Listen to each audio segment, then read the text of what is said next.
नमस्कार प्रिय विद्यार्थियों, वीके नॉलेज इलेक्ट्रिकल में आप सभी का स्वागत है। आपका आईटीआई का सीबीटी एग्जाम होना है और ओरिजिनल पेपर एग्जाम से पहले मुझे लगता है कि आपको एक बार देख लेना चाहिए ताकि पता तो रहे कि हमारा पेपर आता कैसा है। आज हम आपको एम्प्लॉयबिलिटी स्किल के 25 क्वेश्चन बताने वाले हैं जो कि आपके पेपरों में आते हैं।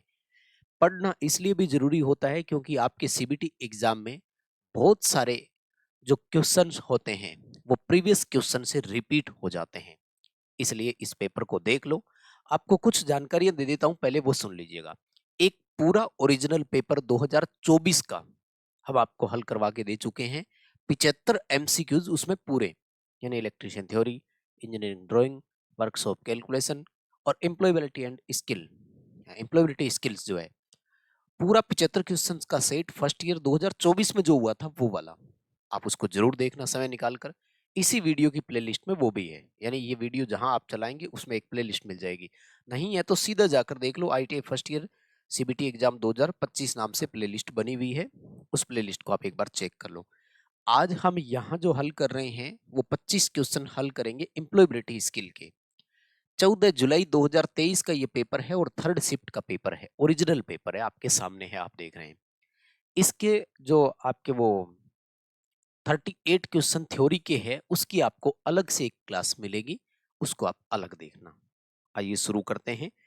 और इस पेपर को मैं इसलिए दिखा रहा हूं क्योंकि सेम इसी पेपर के जो 25 क्वेश्चन थे उनमें से लगभग 8 से 10 क्वेश्चन ऐसे हैं जो उस 2024 वाले पेपर में भी थे।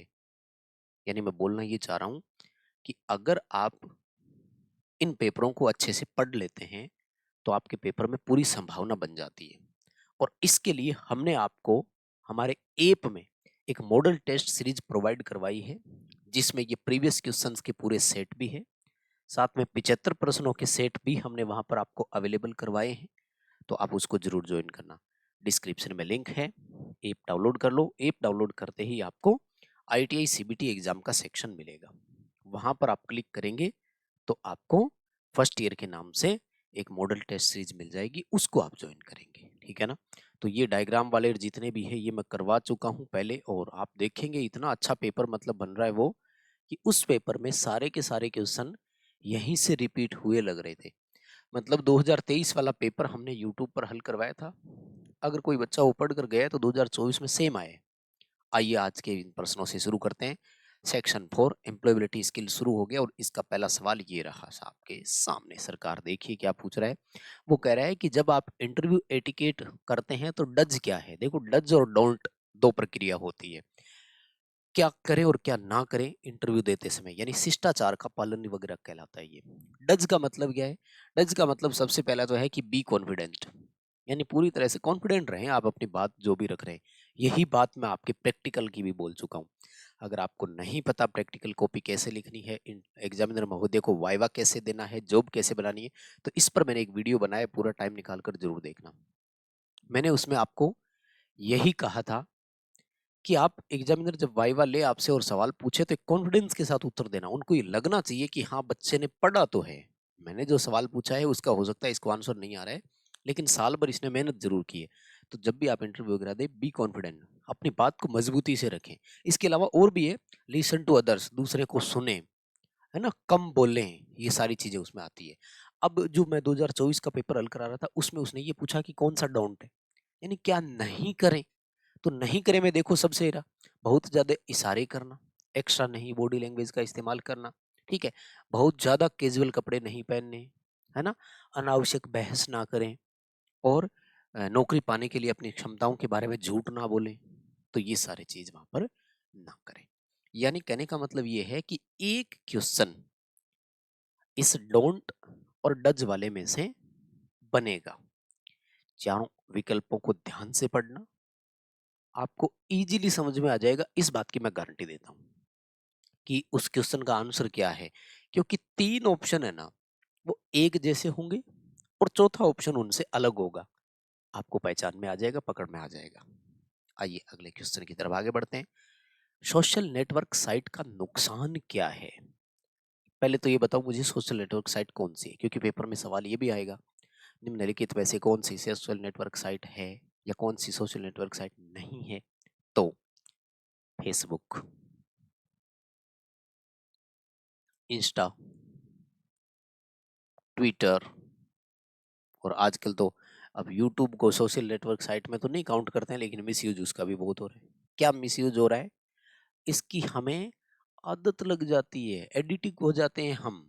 एडिक्टिव यानी बुरी आदत लग जाती है, लत लग जाती, बोलते हैं नशा लोग बन जाता है। वास्तविकता ये है कि लोग 7-7, 8-8 घंटे इंस्टाग्राम पे रील देखने में बिता देते हैं, उनको पता ही नहीं लगता कि कब हमारा टाइम निकल गया। ये एक तरह से बुरी लत भी लग जाती है, ठीक है ना। हालांकि फायदे बहुत होते हैं, जैसे यूट्यूब है, अभी आप हमारी क्लास देख रहे हैं तो यूटिलाइज कर रहे हैं समय को। लेकिन यही आप अगर कोई कॉमेडी वीडियो देख रहे हैं, एक तरह से मान लीजिए, तो अब टाइम खराब ही कर रहे हो भाई, क्योंकि एग्जाम नजदीक है, सिर पर एग्जाम है और आप कॉमेडी वीडियो देख रहे हो, तो कहीं ना कहीं प्रॉब्लम होने वाली है। आओ अगले सवाल पर, तीसरा क्वेश्चन देखो। चलिए माय डियर, आगे बढ़ने से पहले दो बातें बोलना चाहूंगा कि प्लीज इस वीडियो को लाइक जरूर करें। चैनल सब्सक्राइब किए बिना आपको क्लास नहीं देखनी है, क्योंकि जब हम आपको रिपीटेड क्वेश्चन की सीरीज करवाते हैं तो वो वीडियो आप तक पहुंचते नहीं है, पेपर लगभग उनमें से आ जाता है। तो चैनल सब्सक्राइब करें, वीडियो को लाइक करें, अपने दोस्तों तक पहुंचाइए इसे। जो फर्स्ट ईयर का एग्जाम देने वाले आपके फ्रेंड है, प्लीज उन तक ये क्लासेज शेयर कर दीजिए। हाँ, आपका पेपर आ जाएगा, विश्वास कीजिए। सीबीटी एग्जाम होगा, 80% 90% नंबर आपके आराम से बनेंगे, इन क्लासेज को आप फॉलो करते हैं तब। आइए अगले सवाल की तरफ बढ़ते हैं। वो कहता है कि एक अच्छी बिक्री में जो पिच के 4P होते हैं ना, उनका मतलब क्या होता है? सेल्स के बारे में ना शॉर्ट में एक कहा गया है कि 4P आपके पास होने चाहिए। तो 4P कौन कौन से है? प्रोमिस, मतलब एक तरह से वादा करना, या मतलब एक डेडिकेशन, मान लीजिए कि काम के प्रति आप पूरे समर्पित हैं। पिक्चर यानी कि साफ स्पष्ट, एक समझ में आना चाहिए अगले को कि जी ये देखो, ये रूपरेखा है चीज की, कोई भी हो, है ना। जैसे ग्राहक को समझा रहे हो तो उसको साफ सुथरी चीजें बताओ कि ये ऐसे होगा। उसके बाद में है पिच। पिच का मतलब होता है ट्यूनिंग, जो लेवल, जिस तरीके से आप चीजों को बताते हैं उनको। एंड नंबर 4 जो होता है वो होता है प्रूफ, कि आप उन चीजों का उनको प्रूफ दीजिए कि देखिए जी ये वाला। या फिर जैसे कोई है तो कस्टमर का फीडबैक दिखा सकता है। जैसे आप इस क्लास के नीचे कमेंट कर सकते हैं कि हाँ क्लास बहुत सही थी, एक्सप्लेनेशन सही लगा, तो वो आपके फ्रेंड आएंगे, उन कमेंट्स को पढ़ेंगे, तो एक तरह से ये उनका प्रूफ हो गया। उनको भी लगेगा कि हाँ भाई क्लास तो सही थी। ठीक है, जरूर ओपिनियन दिया करो, क्लास कंप्लीट होने के बाद बताया करो कि आपको हमारी क्लासेस जो है वो कैसे लगती है। ठीक, आगे बढ़ते हैं। सवाल देखो, कहते हैं कि आज का मौसम होने जा रहा है। देखो भाई, मौसम क्या होने जा रहा होगा? मौसम में क्या चीजें आती है? सर्दी, गर्मी, धूप, बरसात, यही तो चीजें होगी ना। यानी मौसम या तो हमारा ठंडा होने जा रहा है, या गर्म होने जा रहा है, या फिर बरसात आने वाली है। ऑप्शन पढ़ो। मौसम कोई आशापूर्ण थोड़ी होता है, मौसम बहुत जरूरी थोड़ी होगा, मौसम नीला थोड़ी होगा, मौसम गर्म होने जा रहा है। मई जून का महीना है, आगे जैसे जुलाई अगस्त सितंबर आ गया तो मौसम रेनी यानी बरसात वाला होने जा रहा है। जनवरी दिसंबर चल रहा है तो ठंडा होने जा रहा है, भाई बहुत ज्यादा ठंड पड़ने वाली है। बस, अगर ऑप्शन को आप ध्यान से देखते हैं तो आपको समझ में आ जाएगा। ये क्वेश्चन 2024 में सेम रिपीट हुआ था, पढ़ लो इसको। एंटरप्रेन्योरशिप वाले चैप्टर में से, अप्रेंटिसशिप वाले चैप्टर में से क्वेश्चन आएगा, डेफिनेट है, कोई प्रॉब्लम नहीं है। सवाल देखो, उद्यमिता, एंटरप्रेन्योरशिप को क्या कहा जाता है? पहले तो ना पेपर सुनो, एक ऑप्शन और बनता है यहाँ। वो कहता है एंटरप्रेन्योर किसे कहा जाता है, उद्यमी किसे बोलते हैं? तो जो बिजनेस करता है उसे बिजनेसमैन बोलते हैं, ठीक है ना। और उसी बिजनेसमैन को हम लोग एंटरप्रेन्योर बोल सकते हैं, लेकिन थोड़ा फर्क होता है। बिजनेस करने के लिए आपके साथ पार्टनर कभी भी जुड़ सकता है, तो वो भी बिजनेसमैन ही कहलाएगा। लेकिन एंटरप्रेन्योर उसे बोलते हैं जिसने चीज को स्टार्टअप दिया हो, जिसने अपने फाउंडेशन बनाया हो, जिसने बिजनेस को शुरुआत की हो, वो एंटरप्रेन्योर कहलाता है, जिसने स्टार्टअप किया हो। बिजनेसमैन कौन होगा? हर एक पार्टनरशिप जो उसमें कभी भी शामिल हुआ हो। एक बंदे ने काम शुरू किया, 1 साल बाद उसके पास एक पार्टनर और आया, 2 साल बाद एक पार्टनर और आया, तो ये तीनों अब बिजनेसमैन है। लेकिन एंटरप्रेन्योर इनमें से एक ही है जिसने स्टार्टअप किया था। इसी तरह से एंटरप्रेन्योरशिप उद्यमिता बोलते हैं, सेल्फ एम्प्लॉयमेंट को उद्यमिता बोलते हैं, यानी जिसने अपना खुद का रोजगार किया हो। क्वेश्चन अच्छे हैं, मुझे लगता है कि प्रॉपर आपको समझ में आ भी रहा होगा। चलिए माय डियर, आगे बढ़ने से पहले आपको दो इंपॉर्टेंट जानकारी दे देता हूं। जैसा कि मैं अभी बात कर रहा था, हम देखते हैं, पढ़ते हैं, उस समय हमें लगता है कि ये क्वेश्चन जब पेपर में आएगा तो मैं कर दूंगा या मैं कर दूंगी, लेकिन जैसे ही एग्जाम सामने आता है तो भूल जाते हैं कि यार इसका कौन सा सही आंसर था। तो करना क्या है, डिस्क्रिप्शन में लिंक दिया गया है, हमारा ऐप डाउनलोड कीजिए। हमने एप्लीकेशन पर आपको एक मेंबरशिप, एक मॉडल टेस्ट सीरीज प्रोवाइड करवाई है। क्या नाम है, CBT exam 2025 electrician first year model test series नाम से है। इसमें चारों सब्जेक्ट के तो आपको मॉडल टेस्ट मिलेंगे, electrician theory, employability skill, workshop calculation, engineering drawing. साथ में 75 क्वेश्चंस के सेट मिलेंगे जिनसे आप प्रैक्टिस कर सकते हैं और टाइम बाउंडेशन का देख सकते हैं कि पूरे समय पर मैं 75 क्वेश्चन हल कर पाऊंगा या नहीं। कहीं ऐसा तो नहीं कि टाइम पहले ही खत्म हो जाए। दूसरी बात, क्वेश्चन पढ़ा हुआ हमारे सामने आया तो हम उसे कर पाएंगे कि नहीं। कहीं ऐसा तो नहीं कि ऑप्शन भूल गए हैं, इसलिए प्रैक्टिस करो। साथ में प्रीवियस ईयर पेपर के क्वेश्चंस यानी पीडीएफ जो अभी मैं आपको हल करवा रहा हूँ, ये वहां पर अपलोडेड है, तो आप इनको पूरा पढ़ सकते हैं। इनको पढ़ना बहुत भी जरूरी है क्योंकि पेपर आता ही इसी में से है। मिलेगा कैसे, ऐप डाउनलोड कर लीजिएगा, डिस्क्रिप्शन में लिंक है। एप्लीकेशन डाउनलोड करके रजिस्ट्रेशन करो। जैसे ही ऐप ओपन करोगे तो सबसे पहले आपके पास ऐसा इंटरफेस आएगा, ये सारे ऑप्शन आएंगे और ये रहा देखो, आईटीआई सीबीटी एग्जाम नाम से सेक्शन। इस सेक्शन पे जैसे ही क्लिक करोगे तो आगे ये बैनर आपको मिल जाएगा। इस बैनर पर क्लिक करें और आप इसको ज्वाइन करें। एक टेस्ट को आप बार बार भी अटेंड कर सकते हैं। सो एग्जाम तक इसकी प्रैक्टिस कीजिए। पेपर इन्हीं प्रैक्टिस सेट में से आपको देखने को मिल जाएगा। बहुत जरूरी हो जाता है आपके लिए। ये जरूरी इसलिए हो जाता है क्योंकि कहते हैं ना कि प्रैक्टिस के बिना प्रयास करना अधूरा है या प्रैक्टिस के बिना प्रयास व्यर्थ है, और प्रैक्टिस में एक से मैन परफेक्ट।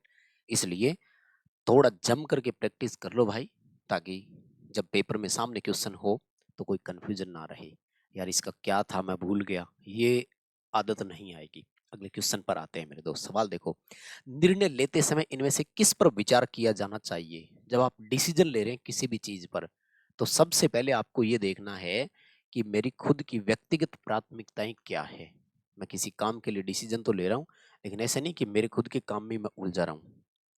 मूड के हिसाब से कभी डिसीजन नहीं लेना है, मार खा जाओगे। गुस्सा आया हुआ है, चीज तोड़ फोड़ दी, फिर सोच रहे हैं कि नुकसान हो गया, शांत होते ही पता लग रहा है कि नुकसान हो गया। ठीक है। और आपकी कम्युनिटी के रूल क्या है, डजेंट मैटर। कम्युनिटी तो देखो, आपको जो भी करोगे टांग खींचने ही आएंगे। और आपके दोस्तों की पसंद क्या है वो एक बात की बात है। मतलब सबसे पहले आपकी खुद की प्राथमिकताएं क्या है उस पर आपको ध्यान देना है। अगला सवाल देखो, इनमें से कौन सा वाक्यांश एक टेलीफोन कॉल से संबंधित नहीं है। फोन कॉल से जुड़े हुए शब्द कौन से नहीं है। देखो अपन बात करते हैं तो कहते हैं ना कि होल्ड ऑन। होल्ड ऑन मतलब लाइन पे रहो भाई, फोन चालू रखो, यानी रुकिए। शॉर्ट में मतलब यही बनता है। पिकअप, पिकअप का मतलब होता है कि कॉल उठाइए, है ना, पिकअप द कॉल।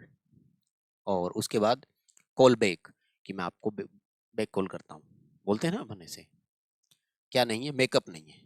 कितना सिंपल है ये, इस बच्चे का भी सही है। देखो ये करेक्ट आंसर होता है, ये चूजन आंसर होता है। यानी आपने क्या चूज किया इनमें से, वो यहाँ पर दिखाया भी जाता है उस पर्टिकुलर बच्चे का क्या था उसमें। ठीक है ना। और आई होप कि आपने लाइक तो कर ही दी होगी क्लास को, बहुत जरूरत होती है।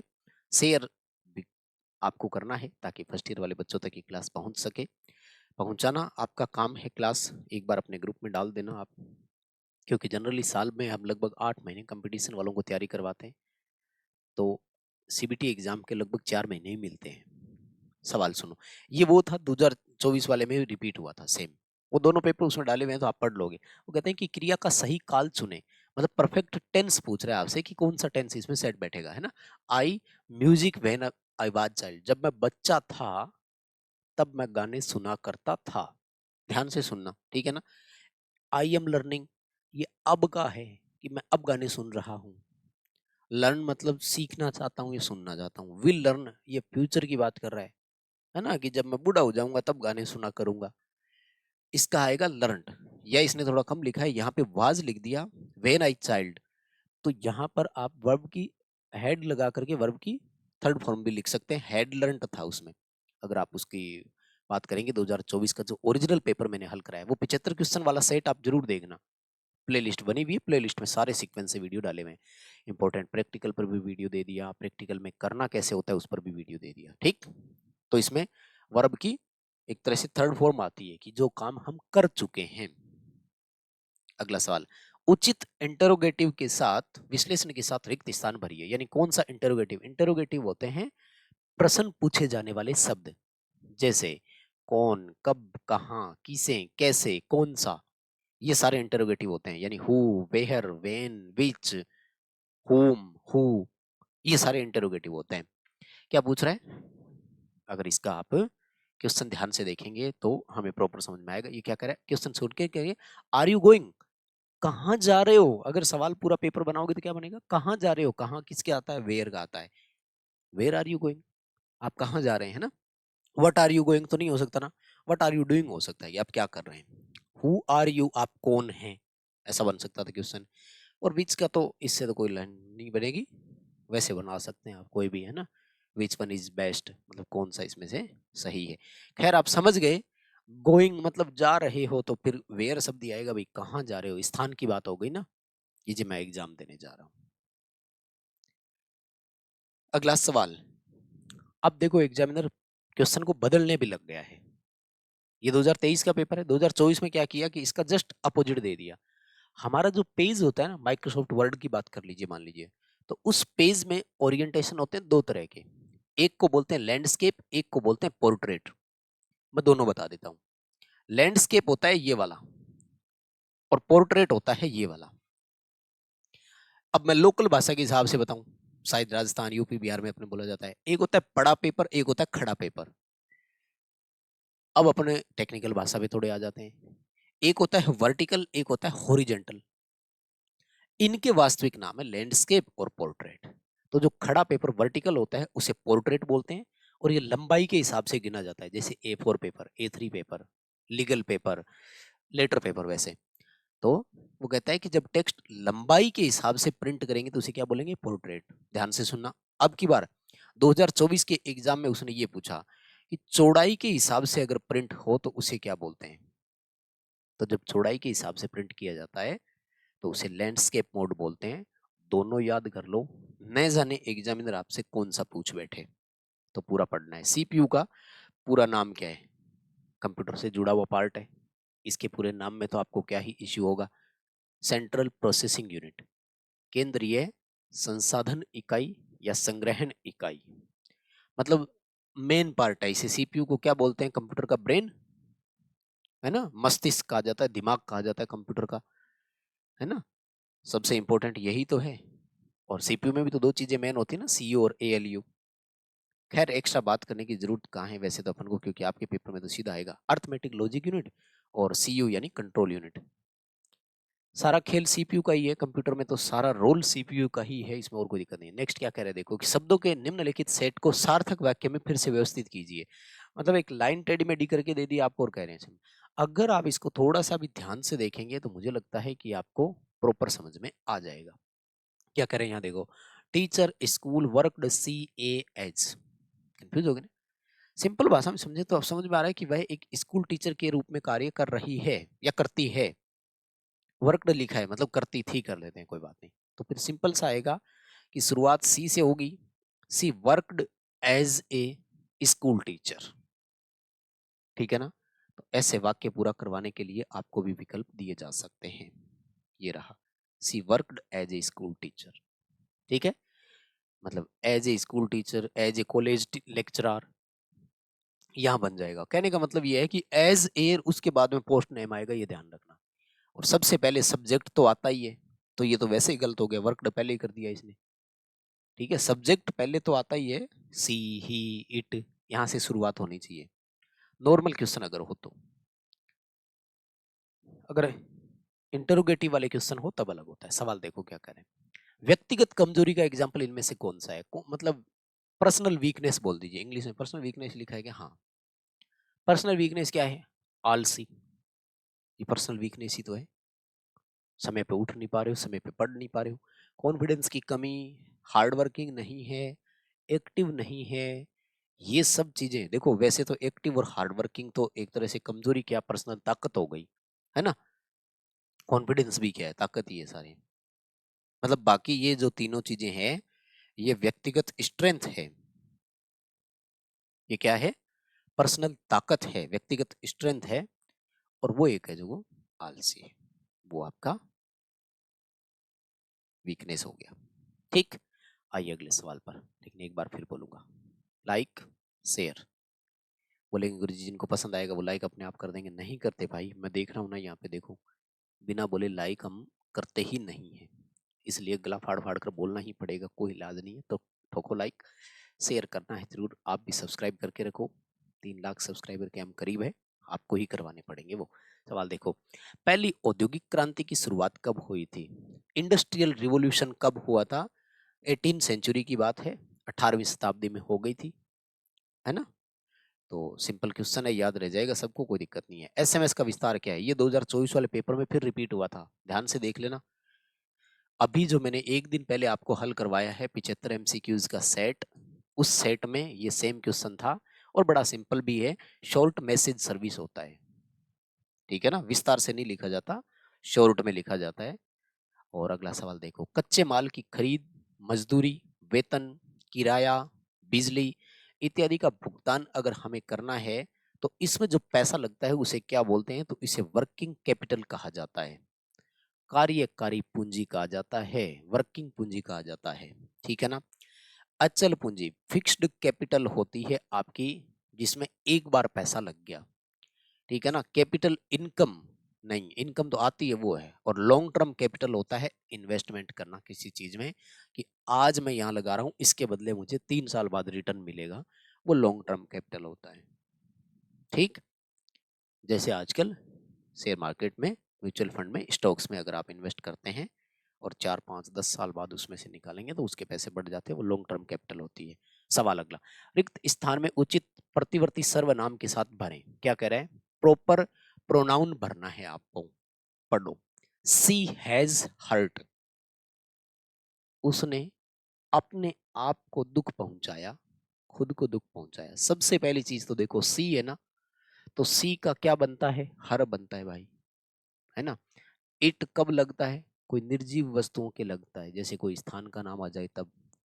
माई सेल्फ तब होता है जब आई होता है, आई हर्ट माई सेल्फ, मैंने खुद को के, मैंने शब्द अगर लिखा हुआ होता ना हिंदी में तब आता माई सेल्फ, इस बच्चे ने माई सेल्फ किया, ये गलत हो गया। हिमसेल्फ, हिमसेल्फ तब आता जब ही से शुरुआत होती, ये शुरुआत सी से हुई है, सी का हर हर, ही हिज हिम, और सी हर हर, ये इसकी परफॉर्म रहती है, याद है ना सबको। तो सी से शुरुआत हुआ इसलिए हर सेल्फ आएगा, ठीक है ना। और अगर ही होता, ही हैज हर्ट, तो इसमें आ जाता आपका हिमसेल्फ, अपने आप को नुकसान पहुंचाया। आई से होता तो माई सेल्फ आ जाता, ठीक है। और इट सेल्फ तो मतलब एक तरह से निर्जीव वस्तुओं के लिए, स्थान के लिए, लोकेशन के लिए आता। अच्छा है, क्वेश्चन पढ़ लेना, इस बार चेंज करके दे सकता है, सी की जगह ही कर सकता है, एक एस में से उसको, मतलब एस एच ई में से एस को हटाना ही है और कुछ नहीं करना। तो अगले सवाल पर आइए, कोऑर्डिनल नंबर कौन से? दो होते हैं, एक को कार्डिनल बोलते हैं और एक को ऑर्डिनल बोलते हैं, ठीक है ना, ऑर्डिनल बोलते हैं। तो कार्डिनल नंबर होते हैं हमारे 1 2 3 4 5 6 7 8 9 10, और ऑर्डिनल नंबर होते हैं first, second, third, fourth, fifth, sixth, ये जो अपन बोलते हैं, ठीक है।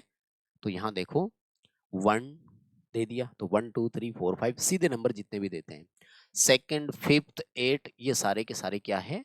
ऑर्डिनल नंबर है।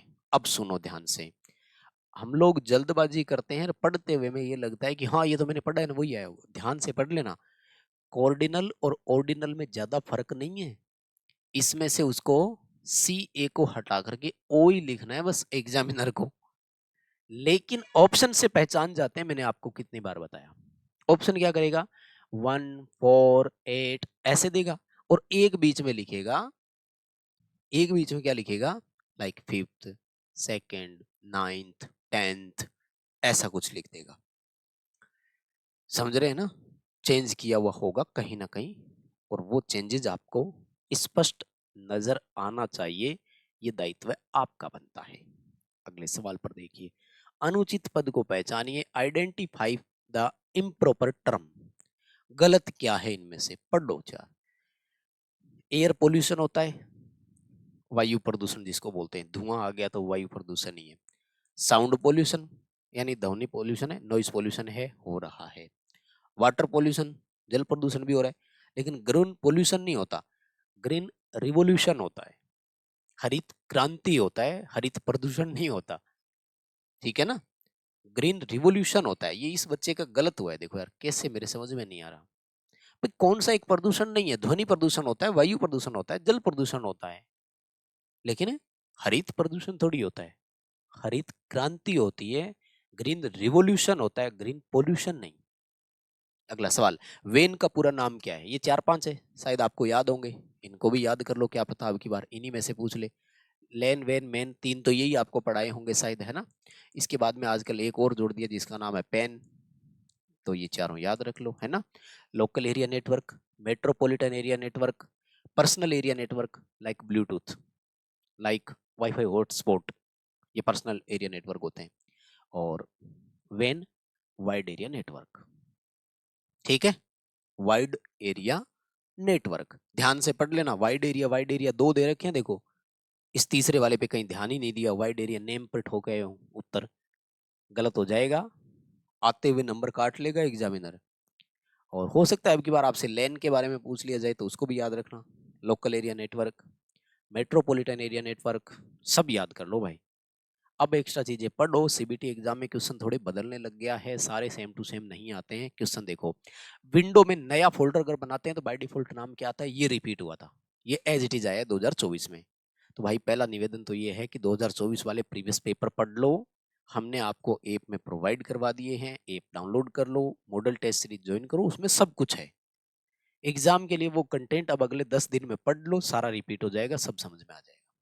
तो नया फोल्डर जब भी हम बनाते हैं, बाय डिफॉल्ट उसका नाम लिखा हुआ आता है न्यू फोल्डर, बाद में आप चेंज करके उसे लिख सकते हो, जैसे मॉडल पेपर 2024, मॉडल पेपर 2023, जो आपको नाम करना हो, रीनेम हो जाता है। और किसी फाइल या फोल्डर का अगर आपको रीनेम करना है तो क्या करोगे, कीबोर्ड से फंक्शन की नंबर 2, जिसको शॉर्ट में हम लोग F2 बोलते हैं ना, आपको F2 प्रेस करना है, F2 प्रेस करते ही रीनेम हो जाएगा फाइल फोल्डर। अगला सवाल देखिए, आंसर शब्द में कौन सा मूक अक्षर है? मूक का मतलब होता है साइलेंट, जैसे नन, नॉलेज, साइकोलॉजी, इनमें भी तो होते हैं ना। तो सबसे पहले देखिए कि इस आंसर को हम हिंदी में लिखते कैसे हैं, कैसे लिखते हैं आंसर। अब कौन सा नहीं आया आप खुद देख लो भाई, डब्ल्यू का कहीं जिक्र नहीं हुआ, आंसवर ये नहीं बोलते हैं अपन, ठीक है। मूक का मतलब होता है छिपा हुआ कौन सा है, हाइड कौन सा हो गया। अगला सवाल, जांच के दौरान निम्नलिखित में से किस से बचना चाहिए, यानी इनमें से कौन सा काम आपको नहीं करना चाहिए जब आप प्रोबिंग कर रहे हैं। प्रोबिंग का मतलब होता है एक तरह से कोई चीज दिखाई जा रही है, बताई जा रही है, या उसके बारे में समझाया जा रहा है तब। तो इंटरप्टिंग द कस्टमर, ग्राहक को आप इंटरप्ट ना करें, मतलब वो जो पूछना चाह रहे हैं उसको बताइए, उसको नहीं कि रुको यार, या फिर ये क्या पूछ रहे हो यार, है ना। ध्यान से सुने वो बोल क्या रहे हैं, और समराइज करें, सारांश यानी शॉर्ट में कि देखो ये चीज है, और रिपीटेशन यानी सब चीज आपने उसको एक बार फटाफट से बता दिया, ठीक है। अगला सवाल, समस्या समाधान में इनमें से कौन सा एक आवश्यक कदम है? देखो, प्रॉब्लम सॉल्व अगर आप करेंगे, वैसे तो होता है कि आइडेंटिफाई प्रॉब्लम, प्रॉब्लम को आइडेंटिफाई करो, पार्ट्स में डिवाइड करो, अब उनका सॉल्यूशन ढूंढो, लेकिन उसके लिए सबसे बड़ी चीज होती है कि उसकी डाटा कलेक्ट करो और एनालिसिस करो कि है क्या, फिर उस प्रॉब्लम का अपन सॉल्यूशन ढूंढेंगे।